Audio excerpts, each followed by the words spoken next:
പയ്യന്നൂർ ശ്രീ കാപ്പാട്ട് ഭഗവതി ക്ഷേത്രം പെരുങ്കളിയാട്ടത്തിന് മുന്നോടിയായി കളിയാട്ടം ക്ഷണിക്കാനിറങ്ങിയ നാട്ടെഴുന്നള്ളത്തിന് പയ്യന്നൂർ തെരു അഷ്ടമച്ചാൽ ഭഗവതി ക്ഷേത്രത്തിൽ വരവേൽപ്പ് നൽകി.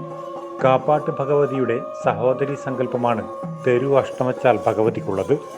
നാട്ടെഴുന്നള്ളത്തിൻ്റെ 6ാം ദിവസമാണ് അഷ്ടമച്ചാൽ ഭഗവതി ക്ഷേത്രത്തിലേക്ക് നാട്ടെഴുന്നള്ളത്ത് പുറപ്പെട്ടത്.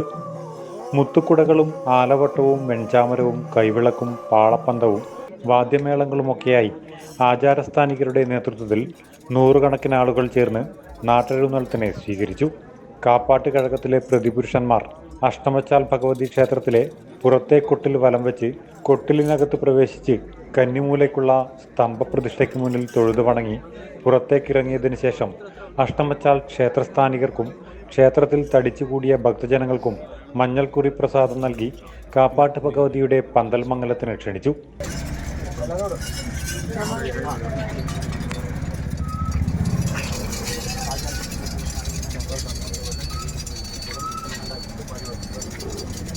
അഷ്ടമച്ചാൽ ഭഗവതി ക്ഷേത്രത്തിലെ ആതിഥ്യം സ്വീകരിച്ചു മടങ്ങിയ നാട്ടെഴുന്നള്ളത്തിനെ ആചാരസ്ഥാനികരും ബാല്യക്കാരും സ്ത്രീകളും കുട്ടികളും പരമ്പരാഗത രീതിയിൽ ക്ഷേത്രക്കുളം വരെ അനുഗമിച്ച് യാത്രയാക്കി.